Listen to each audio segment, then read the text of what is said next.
Liverpool are going to Wembley. It's hard not to be excited as a Liverpool fan. I know we still have Chelsea that we need to beat in the final, but I'm backing my team. I'm backing Liverpool to get the cup. I think they will win another one.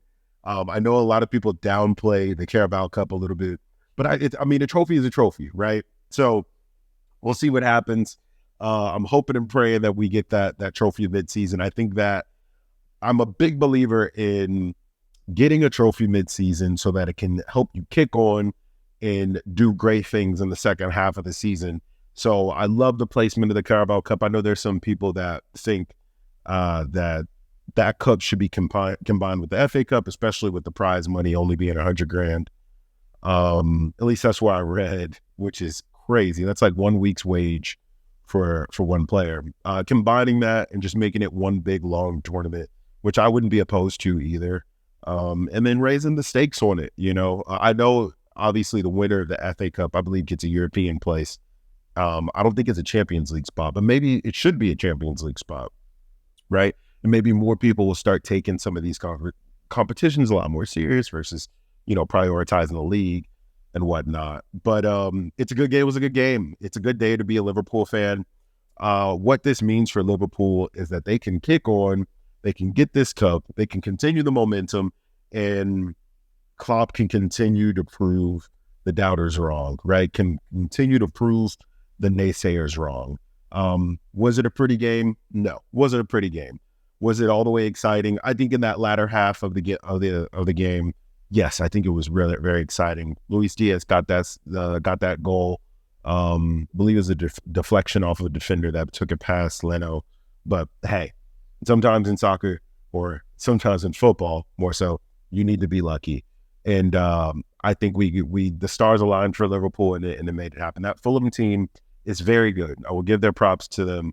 Marco Silva has done an amazing job with that squad, with the talent that he has, and I can see them improving, getting better, and getting out of that. They kind of lived in mid-table for a good amount of their time in the Premier League, but with the talent they have, with Decor Overreed, his name is always a mouthful. Paulinho, if they can hold on to him. There's this kid, Adebayo. I think that's his name. But he's very good. He got that goal. I'm pretty sure I'm saying his name wrong, so you guys will have to flame me in the comments, but he got that goal. He was very solid today. He looked very, very good. Willian doesn't look like he ever ages. He still has that technique. He still has that burst of pace. And I'm more so the most impressed with Anthony Robinson. He still had another great performance today. I'm a big fan of his. Hopefully he does get a move that I feel like he deserves. He is a U.S. men's national team member. He's actually a Brit, but I believe his mom is American. But the athleticism, the explosiveness, I think he could do some really special things in offense once Marco Silva gives him more of the license of getting forward. You could see that a little bit. He got forward a little bit more in this game versus the last game, and I loved it. I love his game. I don't think there's room for him at Liverpool. I know there were some rumors that he could come in and kind of deputize for Robertson, or however I've heard it pronounced a bunch of different ways, Andy Robertson, and deputize for him. And I wasn't completely opposed to it, but then Joe Gomez just completely just blew all of that out of the water, and he can play completely across the back line, left back, left center back, right back, and I feel like he could even play a role in a deep line midfielder role, in that holding midfielder role. I think he has enough technique for that, and he's important. I mean, Klopp went on in the post match presser and was like, Joe has been important for us. I don't think you guys understand or remember how important he was for us when we were winning everything. And I do remember those times. I remember he was Virgil's center back partner for a while. People were like, this kid could be a world-class center back, one of the best in the world, when he was right next to Virgil when we were on that run. And they were considered the two best center backs in the league for a little bit. I don't even know if people even remember this stuff. But Joe has been great. And I hear a lot of people say, welcome back, Joe, dude. And I was going to write him off. And I thought his time at Liverpool was over. And I'm like, when has Joe Gomez really actually had a shocker of a game? Can you like pick out one single game? I watch almost every single game. I can't remember a single game where I'm just like, Joe Gomez needs to get off the field. He's having a shocker. I can't remember a single one. He might not have a great game, but I've never recalled him having a bad game. And now we're starting to appreciate him with some of our players being out, with his versatility, his technique and skill. You got to keep in mind, this kid is 26 years old. He's been playing professional. He's been playing at Liverpool since I believe he was like 17 years old. We bought him from Charlton Athletic. And he's been in the team for almost a decade, guys. And he's played almost 300 games for us. He's a veteran at 26 years old. He still has a huge future ahead of him. His best games are still ahead of him. Like, people talk about Joe Gomez like he's like this washed footballer that's like, sometimes they talk about him like that, like he's past his time and whatnot. But he's a young center back where he could honestly step in and be that pairing with Konate in the future once VVD decides to retire, right? So the future is very, very bright at Liverpool, and the youth was on display in the EFL this season. We had Quansah, who looks like a Rolls Royce of a center back, can also play on the left side or the right side. I've seen him deputize at left back as well. And I think that's the main thing Klopp wants from all of his players, whether you play in defense or you play in attack, in midfield. He wants versatility. He wants you to be able to play multiple different positions just in case people are out. He wants you to have that IQ to be able to play on the right side or play on the left side or play deep lying or whatever he needs you to do so he can change the shape and adjust and fix the tactics as the game goes on. And you can be a player he can lean back and rely on and will give 110% no matter what position that you play. Where there's some players, I know there's some players that they have tantrums when they don't get to play their favorite positions. So the fact that Joe Gomez, he buckles down, he laces up, and he just does what he needs to do. Same thing with Quansah. They do what they need to do, and they contribute to the team. They're perfect Klopp players, right? Even Connor Bradley, who was great today again, right? Solid, no mistakes made. Going up against Anthony Robertson, who has blistering pace, keeping up with them. I mean, the youth that's showing in Liverpool is such a great thing. And I want to give a special shout out to Harvey Elliott and Ryan Gravenberch. People forget, like, same thing with like Joe Gomez. These kids, like Ryan Gravenberch is 21 years old.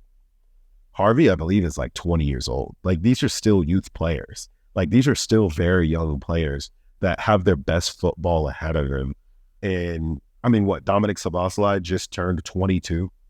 This is a very young and youthful team that could stay for a very, very long time. We could get another 10 years out of all of these players, and their best football hasn't even been played yet. And we're top of the league. We're in every competition that we're in. We're still in every competition that we can be in. There's good things ahead for Liverpool. The future is very, very bright. Klopp has done it again. He's rebuilt Liverpool for the third time. First time was before he had Virgil and Alisson, right? Where everyone's like, when we lost that final with Loris Karius, goodness. And he used that Coutinho cell to rebuild the team. Then he did it again, and now he's doing it again after everyone said it was over. The Fabinho era is over. The Firmino, Mane, all of those guys are gone. Can Klopp do it again? He's done it again, right? He's done it again. That first iteration with Coutinho in the side, Daniel Sturridge in the side. Who else did he have on that team? We had Mane, we had Salah, right? We had Firmino, but we didn't have Virgil yet. We didn't have Alisson yet. That first iteration. And then when Coutinho got sold, and we got Fabinho, and we got Alisson, and we got Verge, that was Liverpool 2.0, right? And then now we're going into a 3.0 phase where we have these youthful players that can swap and switch and can play in any position and do a job. I mean, I thought Dominic Szoboszlai was an attacking midfielder, and he comes into our side and he's a number 8, right? Those are some of those little things that you don't see that Klopp and his team see in certain players that we buy. Endo, I was like, who? Who? We got Hendo back? I thought it was Henderson we got back. I didn't expect anything from that dude. before he left from there to the Asia Games, he's balling out of his mind, and he's still balling out of his mind in the Asia Games. Big shout out to the recruiting staff at Liverpool. It only gets better and better under Jurgen Klopp, and I'm just thankful to be a fan during this time. And I think our best days are 100% ahead. I think if we can get this cup final, if we can win this cup, I think we'll kick on and we'll win the league. I think that'll give us enough belief and enough confidence in this team that we have right now at full strength. I don't think there's very many teams that can hang with us at full strength, with Indo on the side, with McAllister, Szoboszlai, Mohamed Salah, Darwin Núñez, Jota on the left-hand side, Trent Alexander-Arnold. Oh my God, he hasn't played in a month. Virgil van Dijk, Konate, Andrew Robertson, and Alisson in goal. There's not very many teams that can beat that side. But the form that they're on and the way that they're playing this season, I could count maybe on one hand how many teams can beat that side. You guys tell me which teams can beat that side right now. You tell me, right? And Manchester City, Madrid, blah, blah, blah. You can start rattling off teams. The truth is Liverpool haven't lost we're coming up almost in a year, right? Last loss was in April. We're a true loss, really. We're not counting that Tottenham game because we obviously got robbed of that one. But at full strength, I don't think that Chelsea team's beating us in that final. And I think we will kick on and we will get the Premier League. I have confidence in that. So let me know what you guys think. What do you guys think? What's your thoughts on that? I'd love to have a chat in the comments and see what you guys think. Can Liverpool go all the way? Will they get another cup? Will they do a double? Will they do a triple? You let me know. I know there's a Mickey Mouse double, Mickey Mouse triple. Well, your team isn't getting it, okay? So calm down. But anyway, we appreciate you guys. Thanks for tuning in, and we'll see you at the next game. Peace.